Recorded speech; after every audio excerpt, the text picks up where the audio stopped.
وہ اچھی طرح جانتا تھا کہ ماضی میں نئی دہلی نے ان لوگوں کو دنیا کی نظروں میں کس طرح رسوا کیا تھا۔ اسی وجہ سے وہ ان کی پیشہ ورانہ صلاحیتوں کو شک کی نگاہ سے دیکھنے لگا تھا۔ موجودہ آپریشن میں شامل ہونے کے لیے انہوں نے صرف ایک شرط رکھی تھی کہ انہیں مکمل آزادی دی جائے گی اور ہر کارروائی سے پہلے انہیں اعتماد میں لیا جائے گا۔ شکتی کپور نے اپنے سینئر افسران کو یقین دلایا کہ ان لوگوں کو صرف ایک موقع چاہیے۔ ان کا مقصد پاکستان کو دنیا کی نظروں میں گرانا تھا، اور وہ اس مقصد کے لیے ہر ممکن کوشش کرنے کو تیار تھے۔ ان کے مطابق اب وقت آ گیا تھا کہ کوئی ایسا بڑا قدم اٹھایا جائے جو ان کے دشمن کو عالمی سطح پر بدنام کر دے۔ حکومت کا دباؤ مسلسل بڑھ رہا تھا اور خفیہ ایجنسی کے اعلیٰ افسر کئی دنوں سے کسی مؤثر منصوبے کی تلاش میں تھے۔ اسی دوران شکتی کپور نے ایک ایسا منصوبہ پیش کیا جس نے وہاں موجود تمام سینئر افسران کو حیران کر دیا۔ پہلے تو سب خاموش رہ گئے، لیکن جب اس نے منصوبے کی مکمل تفصیلات بیان کیں تو ڈائریکٹر جنرل اپنی نشست سے فوراً کھڑا ہو گیا۔ اس نے میز پر زور سے مکہ مارتے ہوئے کہا، فوراً اس منصوبے پر عمل شروع کرو۔ کسی وزارت سے اجازت لینے کی ضرورت نہیں۔ فنانس اور دفاع کی وزارت کا بجٹ تمہارے اختیار میں ہوگا، اور اگلے 48 گھنٹوں کے اندر موساد کے نمائندوں کے ساتھ تمہاری ملاقات بھی کرا دی جائے گی۔ شکتی کپور نے مسکراتے ہوئے شکریہ ادا کیا۔ ڈائریکٹر جنرل نے کہا، مجھے صرف 100% کامیابی چاہیے۔ شکتی نے پورے اعتماد سے جواب دیا، سر آپ کو 100% سے بھی بہتر نتیجہ ملے گا۔ اجازت ملتے ہی وہ دفتر سے باہر نکل آیا۔ باہر نکلتے ہی اس کے چہرے پر اطمینان نمایاں تھا۔ اگلے دن ڈائریکٹر جنرل نے اسے دوبارہ بلایا اور کہا، اس آپریشن کی کمان تم سنبھالو گے؟ شکتی نے فخر سے سینہ تان کر جواب دیا، یہ میرے لیے اعزاز کی بات ہے سر۔ ڈائریکٹر جنرل نے کہا، میں نے تمہارے سینئر افسران کو نظر انداز کر کے یہ ذمہ داری اس لیے تمہیں دی ہے کیونکہ یہ منصوبہ تمہارا تھا اور تم میں اسے کامیاب بنانے کا جذبہ بھی دوسروں سے زیادہ ہے۔ لیکن ایک بات ہمیشہ یاد رکھنا، مجھے صرف کامیابی چاہیے، ناکامی کی کوئی گنجائش نہیں۔ شکتی نے سر جھکا کر کہا، میں آپ کو مایوس نہیں کروں گا۔ اس کے بعد ڈائریکٹر جنرل نے چند فائلوں پر دستخط کیے اور حکم دیا، کل شام تم لندن روانہ ہوگے، وہاں سے تل ابیب جا کر موساد کے حکام سے ملاقات کرو گے۔ شکتی نے سلام کیا اور کمرے سے باہر نکل آیا۔ اب اسے لندن کے سفر کی تیاری کرنی تھی، جہاں بھارتی ہائی کمیشن کے ذریعے اس کے تمام انتظامات پہلے ہی مکمل کیے جا چکے تھے۔ دہلی سے لندن اور پھر آگے کا پورا سفر اس کے لیے ایگزیکٹو کلاس میں بک کیا گیا تھا، جس سے اسے اپنی اہمیت کا مزید احساس ہونے لگا۔ جب وہ لندن پہنچ کر اپنے ہوٹل کے کمرے میں داخل ہوا تو ایک بار پھر حیران رہ گیا۔ اس کے لیے ہر چیز پہلے سے تیار تھی۔ ہوٹل میں اس کے نام سے سروس موجود تھی، ٹرانسپورٹ کا بندوبست بھی اسی کے نام پر تھا، اور اس کی موجودگی کے تمام ریکارڈ اس انداز سے ترتیب دیے گئے تھے کہ کسی بھی خفیہ ایجنسی کے لیے اس کی نقل و حرکت کا سراغ لگانا تقریباً ناممکن تھا۔ یہ موساد کے مقامی نیٹ ورک کی مہارت کا ثبوت تھا۔ اگلے ہی دن وہ لندن سے نیو یارک واپس پہنچ گیا۔ ایئرپورٹ پر اس کے دفتر کی گاڑی پہلے سے موجود تھی۔ اس کے تمام سفری ریکارڈ اس انداز سے تیار کیے گئے تھے کہ بظاہر وہ صرف ایک خصوصی نیوز اسٹوری پر کام کرنے کے لیے لندن گیا تھا، اور اسی حوالے سے تمام دستاویزات بھی مکمل تھیں۔ دفتر پہنچتے ہی سب سے پہلے لیزا مارٹن نے اس کا استقبال کیا۔ وہ چند ماہ پہلے ہی ادارے میں شامل ہوئی تھی اور گزشتہ 3 برسوں سے کارل اسمتھ کی خصوصی رپورٹیں پڑھ کر بے حد متاثر رہتی تھی۔ تقریباً ہر دوسرے یا تیسرے مہینے کارل اسمتھ کوئی نہ کوئی ایسی سنسنی خیز خبر لے آتا جو پوری صحافتی دنیا میں موضوع گفتگو بن جاتی۔ کچھ لوگ تو یہاں تک کہتے تھے کہ اس کے خفیہ اداروں سے بھی تعلقات ہیں، مگر لیزا نے کبھی ان باتوں پر یقین نہیں کیا۔ اس نے ہمیشہ کارل اسمتھ کو سخت محنت کرتے دیکھا تھا۔ وہ جانتی تھی کہ اس کی کامیابی کا راز صرف اس کی محنت اور لگن ہے۔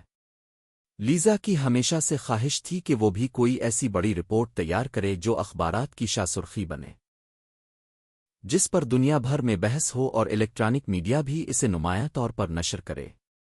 لیکن اسے لگتا تھا کہ ابھی تک اسے ایسا کوئی موقع نہیں ملا۔ کارل اسمتھ نے مسکراتے ہوئے اس سے ہاتھ ملایا۔ کیسی ہو لیزا؟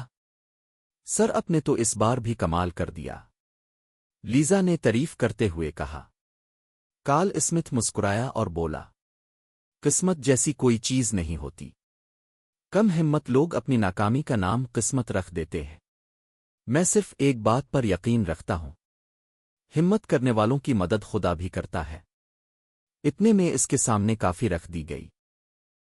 لیزا نے ہچکچاتے ہوئے کہا، لیکن سر موقع ملنا بھی تو ضروری ہوتا ہے، ہمیں کوئی موقع ہی نہیں دیتا۔ کارل اسمتھ نے بغیر اس کی طرف دیکھے جواب دیا، میں تمہیں موقع دیتا ہوں۔ لیزا حیرت سے اسے دیکھنے لگی۔ واقعی سر؟ ہاں واقعی، اس نے لیزا کی آنکھوں میں دیکھتے ہوئے کہا۔ تم پاکستان جانے کی تیاری کرو، وہاں تمہارے لیے ایک بہت بڑی کہانی انتظار کر رہی ہے۔ لیزا کو اپنے کانوں پر یقین نہیں آیا۔ او مائی گاڈ! سر، کیا آپ واقعی سنجیدہ ہے؟ وہ خوشی سے تقریباً اچھل پڑی۔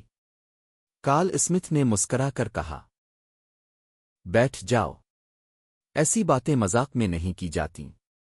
پھر اس نے نرمی سے کہا، میرا اصول ہے کہ نوجوان صحافیوں کو خود کو منوانے کا موقع ضرور ملنا چاہیے۔ آسمان سب کے لیے کھلا ہے، ہر شخص کو اپنی صلاحیت آزمانے کا حق حاصل ہے۔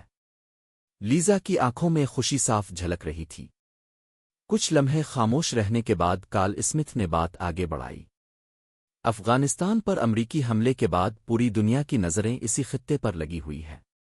ہر صحافی وہی خبریں کر رہا ہے جو سب کو نظر آ رہی ہے۔ لیکن اگر تم واقعی نمایاں ہونا چاہتی ہو تو تمہیں کچھ مختلف کرنا ہوگا، لیزا نے پراعتماد انداز میں کہا۔ سر، میں گھبرانے والوں میں سے نہیں ہوں۔ کارل اسمتھ نے میز کی دراز کھولی اور ایک تصویر نکال کر اس کے سامنے رکھ دی۔ اگر تم پاکستان جا کر اس شخص کا انٹرویو لے آؤ تو تم دنیا کی سب سے بڑی خبر دے سکتی ہو۔ لیزا نے بے تابی سے تصویر اٹھائی۔ وہ تقریباً 60 سالہ ایک باوقار شخص کی تصویر تھی۔ لمبا قد، مضبوط جسم اور آنکھوں میں غیر معمولی ذہانت نمایاں تھی۔ لیزا نے تصویر سے نظریں ہٹائے بغیر پوچھا، یہ کون ہے؟ کارل اسمتھ نے جواب دیا، لوگ انہیں پیرزادہ صاحب کے نام سے جانتے ہیں۔ پھر اس نے وضاحت کی، CIA اور MI6 کے نزدیک یہ دنیا کے خطرناک ترین افراد میں شمار ہوتے ہیں۔ امریکہ میں ہونے والے دہشت گرد حملوں کے کئی اہم کرداروں سے ان کا نام جوڑا جا رہا ہے۔ اس نے مزید کہا، دلچسپ بات یہ ہے کہ اگرچہ ان کے خلاف بہت سے شکوک موجود ہیں، لیکن آج تک کوئی ایسا ثبوت نہیں ملا جس کی بنیاد پر انہیں قانونی طور پر مجرم ثابت کیا جا سکے۔ دنیا بھر سے ان کے ماننے والے ان سے ملنے پاکستان آتے ہیں، اور بعد میں مختلف ممالک میں دہشت گردی کے واقعات میں گرفتار ہونے والوں میں سے کئی افراد کا تعلق انہی سے جوڑا جاتا ہے۔ مگر گرفتاری کے باوجود ان میں سے کوئی بھی یہ تسلیم نہیں کرتا کہ اس نے پیرزادہ کے حکم پر کارروائی کی تھی۔ وہ صرف انہیں اپنا روحانی رہنما قرار دیتے ہیں۔ کارل اسمتھ کی باتیں سنتے سنتے لیزا کی دلچسپی بڑھتی جا رہی تھی۔ تقریباً 1 گھنٹے بعد جب وہ اس کے کمرے سے باہر نکلی تو اس کے ذہن میں صرف ایک ہی مقصد تھا۔ وہ ہر قیمت پر پاکستان جا کر پیرزادہ صاحب کا انٹرویو کرنا چاہتی تھی۔ اگلے 24 گھنٹوں کے اندر لیزا کو اس کا پاسپورٹ، پاکستانی ویزا اور تمام سفری دستاویزات مل گئیں۔ اس کے لیے ایگزیکٹو کلاس کی ٹکٹ بھی بک ہو چکی تھی۔ 2 دن بعد اسے نیو یارک سے پاکستان روانہ ہونا تھا۔ اسلام آباد پہنچنے کے بعد ایک 5 اسٹار ہوٹل میں اس کے قیام کا بندوبست پہلے ہی کر دیا گیا تھا۔ روانگی سے پہلے کارل اسمتھ نے اسے آخری ہدایات دیتے ہوئے کہا، پاکستان میں تمہیں بہت سی دلچسپ خبریں ملیں گی، لیکن تمہارا اصل ہدف صرف ایک ہے، پیرزادہ صاحب کا انٹرویو۔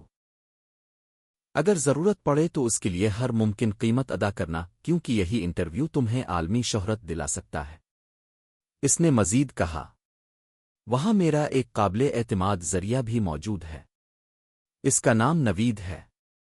جب میں پاکستان میں تعینات تھا تو اس نے میرے لیے بہت کام کیا تھا۔ تم اس پر مکمل اعتماد کر سکتی ہو اور کسی بھی مشکل میں اس کی مدد حاصل کر سکتی ہو۔ لیزا نے پراعتماد لہجے میں جواب دیا، سر آپ بے فکر رہیں، میں ایسی کامیابی حاصل کروں گی کہ سب حیران رہ جائیں گے۔ کارل اسمتھ مسکرایا اور اس کے لیے نیک تمناؤں کا اظہار کیا۔ دفتر سے باہر نکلتے ہی تمام ساتھی اسے مبارکباد دینے لگے۔ اتنی کم عمر اور جونیئر رپورٹر کو اتنی اہم بین الاقوامی اسائنمنٹ ملنا سب کے لیے حیرت کی بات تھی۔ بعض ساتھی حسد کا شکار بھی تھے۔ ایک نے طنزیہ انداز میں کہا، اصل قابلیت شاید صرف خوبصورتی ہے۔ اس پر ایک سینئر صحافی نے جواب دیا، صلاحیت اپنی پہچان خود بناتی ہے۔ اگر واقعی ٹیلنٹ ہو تو کامیابی ضرور ملتی ہے۔ اسی دوران نیو یارک میں ایک پاکستانی نژاد شخص آصف شاہ اپنی روزمرہ زندگی میں مصروف تھا۔ وہ اکثر ایک گجراتی ریسٹورنٹ میں کھانا کھانے جایا کرتا تھا۔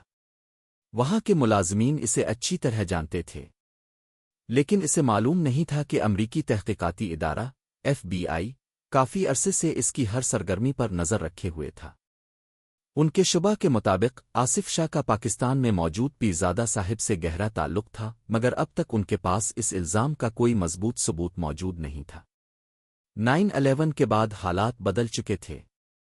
امریکی اداروں نے پاکستانی نژاد افراد پر اپنی نگرانی مزید سخت کر دی تھی۔ آصف شاہ بھی انہی افراد میں شامل تھا جن پر مسلسل نظر رکھی جا رہی تھی۔